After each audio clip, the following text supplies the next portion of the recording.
Assalamualaikum warahmatullahi wabarakatuh. Perkenalkan, nama saya Muhammad Alif Muhammad. Saya sebagai moderator. Kami dari kelompok 3 ingin mempresentasikan tugas kelompok yang sudah terbuat. Adapun tema yang ingin kami presentasikan adalah kebijakan pemerintah fiskal dan moneter. Saya ditemani dengan rekan-rekan teman saya. Yang pertama ada Nabila Fausna. Dan saya Nadia Cinta. Tugas video presentasi ini sebagai salah satu syarat tugas kelompok untuk mata kuliah ekonomi makro dengan dosen pengampu mata kuliah adalah Bapak Jamaluddin SEI MEC Dev. Selamat menyaksikan. Kebijakan moneter adalah kebijakan yang dilakukan oleh bank sentral untuk mengendalikan jumlah uang beredar dan suku bunga dalam perekonomian guna mencapai stabilitas harga dan mendukung pertumbuhan ekonomi. Yang kedua, ada kebijakan fiskal adalah kebijakan yang dilakukan oleh pemerintah untuk mengatur dan pengeluaran negara guna mencapai tujuan ekonomi tertentu seperti pertumbuhan ekonomi yang stabil, pengurangan pengangguran, dan pengendalian. Yang kedua, saya akan membacakan tujuan-tujuan kebijakan moneter dan kebijakan fiskal. Yang pertama, mencegah dan mengurangi tingkat pengangguran. Yang kedua, mempertahankan stabilitas harga pasar agar tidak mengalami penurunan dan lonjak yang tinggi. Yang ketiga, memacu pertumbuhan ekonomi negara. Yang keempat, ada mendorong laju investasi. Yang kelima, mengoptimalkan penggunaan SDA dan SDM. Yang keenam, mengoptimalkan kegiatan investasi, yaitu yang pertama stabilitas ekonomi, kesempatan kerja. Yang ketiga, ada kestabilan harga. Yang keempat, ada sebagai neraca pembayaran. Yang kelima, menjaga stabilitas dan mempertumbuhan ekonomi. Selanjutnya saya akan menjelaskan jenis dan instrumen fiskal dan kebijakan moneter. Yang pertama, kebijakan moneter itu ada dua, kebijakan ekspansif atau moneter longgar, yaitu menurunkan suku bunga dan meningkatkan likuiditas untuk mendorong pinjaman. Yang kedua, kebijakan kontraktif atau moneter ketat, yaitu menaikkan suku bunga dan mengurangi likuiditas untuk menekan inflasi. Kedua, instrumen kebijakan fiskal. Yang pertama itu ada anggaran belanja seimbang, pembiayaan fungsional, anggaran defisit atau kebijakan fiskal ekspansif, anggaran surplus atau kebijakan fiskal kontraktif, stabilitas anggaran otomatis yang dapat diartikan sebagai upaya untuk tetap mempertahankan keadaan dan kondisi perekonomian yang sudah bagus. Yang terakhir, pengelolaan anggaran yang merupakan salah satu usaha dari pemerintah untuk menjaga sebuah kestabilan perekonomian negara. Selanjutnya tentang efektivitas kebijakan fiskal dan moneter dalam menangani krisis ekonomi. Kebijakan fiskal merupakan salah satu instrumen utama yang digunakan oleh pemerintah untuk mendorong pertumbuhan ekonomi.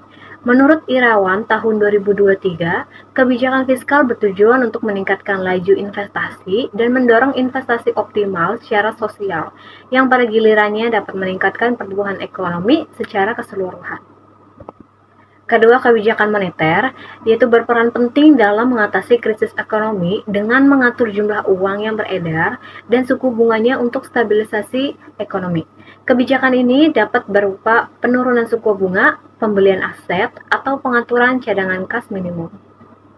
Baik, selanjutnya saya akan menjelaskan tentang perbandingan kebijakan fiskal dan moneter di negara maju dan di negara berkembang. Yang pertama, itu kemampuan fiskal, yang mana di negara maju biasanya memiliki kapasitas fiskal yang lebih besar sehingga mereka bisa mengeluarkan lebih banyak dana untuk stimulus ekonomi tanpa terlalu khawatir terhadap inflasi atau utang jangka pendek. Sebaliknya, di negara berkembang seringkali menghadapi keterbatasan dalam meningkatkan pengeluaran publik karena hal ini dapat memicu kenaikan utang atau inflasi. Kemudian yang kedua ada sumber pembiayaan, yang mana di negara maju cenderung mendapatkan pembiayaan dari pasar internasional dengan suku bunga yang lebih rendah dan dengan tingkat risiko yang lebih rendah. Sedangkan di negara berkembang seringkali harus menghadapi biaya pinjaman yang lebih tinggi dengan tingkat risiko yang lebih besar. Kemudian selanjutnya yang ketiga ada tantangan ekonomi. Di negara maju ini lebih fokus pada pengelolaan inflasi, pengangguran, dan stabilitas pasar keuangan. Sementara itu, di negara berkembang, seringkali berhadapan dengan masalah struktural yang lebih mendalam seperti ketimpangan ekonomi, kemiskinan, dan infrastruktur yang buruk. Ini adalah kesimpulan. Jadi untuk kebijakan fiskal ini dia berfokus pada sektor real melalui pendapatan dan pengeluaran negara. Sedangkan untuk kebijakan moneter ini dia mempengaruhi sistem keuangan untuk stabilitas harga dan nilai tukar uang. Jadi dua kebijakan ini saling melengkapi dan dapat digunakan bersama untuk mencapai stabilitas ekonomi pada suatu negara. Oke, selanjutnya kami akan membuka sesi tanya jawab. Nama saya Tika Marliani dari kelompok 6, izin bertanya ke kelompok 3. Tadi kan kelompok 3 ada bahas kebijakan fiskal dan moneter. Saya mau nanya, bagaimana kebijakan fiskal bisa mengatasi resesi? Terima kasih. Yang pertama saya akan menjawab dari Atika dari kelompok 6, bagaimana kebijakan fiskal bisa mengatasi resesi. Untuk mengatasi resesi, pemerintah dapat menerapkan kebijakan fiskal ekspansif, yaitu dengan meningkatkan pengeluaran publik atau menurunkan pajak.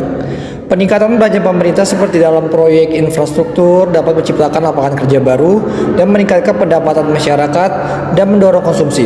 Penurunan pajak juga meningkatkan daya beli masyarakat sehingga konsumsi dapat bertambah yang mendorong produksi dan berinvestasi. Terima kasih atas jawabannya.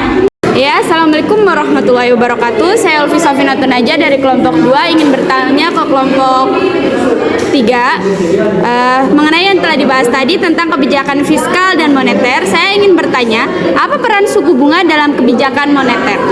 Yang kedua, saya akan membacakan pertanyaan dari Ulfi kelompok 2. Pertanyaannya itu, apa peran suku bunga dalam kebijakan moneter? Yaitu jawabannya suku bunga adalah salah satu alat utama dalam kebijakan moneter. Ketika bank sentral menurunkan suku bunga, biaya pinjaman menjadi lebih murah yang biasanya mendorong konsumsi dan investasi. Sebaliknya, ketika suku bunga dinaikkan, konsumsi dan investasi cenderung menurun karena biaya pinjaman lebih mahal yang dapat membantu menekan inflasi dengan mengurangi jumlah uang beredar. Oke, terima kasih atas jawabannya. Assalamualaikum warahmatullahi wabarakatuh. Perkenalkan, nama saya Nur Halimah dari kelompok 7. Di sini saya mau bertanya ke kelompok 3 yang dimana mereka telah menjelaskan tentang kebijakan moneter dan fiskal. Pertanyaannya yaitu apa yang dimaksud dengan kebijakan moneter ekspansif? Oke, selanjutnya saya akan menjawab pertanyaan dari Nur Halimah dari kelompok 7. Apa yang dimaksud dengan kebijakan moneter ekspansif? Jadi, kebijakan moneter ekspansif itu adalah kebijakan yang bertujuan meningkatkan jumlah uang beredar dalam perekonomian. Hal ini dilakukan dengan menurunkan suku bunga atau membeli aset dari bank-bank komersial, sehingga mereka memiliki lebih banyak likuiditas untuk meminjamkan. Kebijakan ini biasanya diterapkan saat perekonomian melemah untuk meningkatkan pertumbuhan ekonomi melalui peningkatan konsumsi dan investasi. Terima kasih atas jawabannya. Sekian dari kelompok kami, kurang lebihnya mohon maaf. Wassalamualaikum Assalamualaikum warahmatullahi wabarakatuh.